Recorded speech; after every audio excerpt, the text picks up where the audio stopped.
Raha ny tontolon'ny fambolena kosa no asitendry dia niteraka ahiahy tamin'ny maro moa ny fianahan'ny valala manerana ireo faritra maro eto amin'ny nosy ary nitondra fanazavana moa Andriamatofo Ravatomanga Roland izay ministry ny fambolena mahakasika an'izay manoloana an'izay naomby ny jiana tao tany amin'ny FAO tany Rome ary nahazo famatsim-bola mitetina 10 miliara ariary isika entina hiatrehana amin'ny ady amin'ny valala izay raha ny nambarany Lova Ramanantsoa. Amin'ny kafaliana ny zako fa tena naomby dia naomby dinika ny fanaovan'ireo iraka nalefanay ato amin'ny ministera fambolena nakany Rome. Apatsahiviko kely nisy teknisianina ambony manampahaizana ambony eo amin'ny lafiny ady amin'ny valala sy fiarovana amin'ny voly ary ny fitatanam-bola sy ny fitatanana ny tsenam-barotra no nalefanay nakany Rome. Nafampidinika tamin'ny solotenan'ny Banque mondiale na banque iraisam-pirenena nahoana moa ny tany Rome natao inareo satria ny fanarahan'ny Banque mondiale sy ny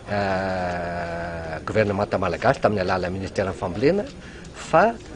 ny FAO no ekeny Banque mondiale hitantana ny vola miaraka ministera ny fambolena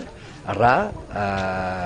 raikitra ihany ny fanarahana. Amin'izao fotoana zany dia manamafy aho araka ny teniko teo fa tanteraka ny fanarahana ny fanaovan-tsoniny sisa atao eto Antananarivo amin'ny herinandro ambony fa ny fanarahana rangopoy dia efa vita tany nahazo vola 10 tapitrisa dolary tsika zany hoe raha atao amin'ny teny vola gasy angamba dia eo amin'ny 110 milliards de FMG eo tokotokony araky ny sandabolantsika moa io. Zay no andininy voalohany famatsim-bola avy amin'ny Banque mondiale fotsiny io. Araky ny nambarako teo dia ny FAO zany satria tany amin'ny direction générale ny FAO tany Roma mihitsy natao fanarahana ary mbola itoy ny fitadiavanay famatsim-bola avy any velany amin'ny vondrony européenne, amin'ny japonais, amin'ny FIDA sy amin'izay hafa rehetra marina fa vola be zany azo zany isorana be dia be ndreo mpamatsy vola nefa mafisitry kosa fa mbola tsy ampy satria efa lasa lalina lasa lavitra loatra ny fanafiam-balala eto amintsika noho ny tsy fahafahantsika nanao ny ady amin'ny valala araka ny tokony hisy tamin'ny taona 2012 no makaty.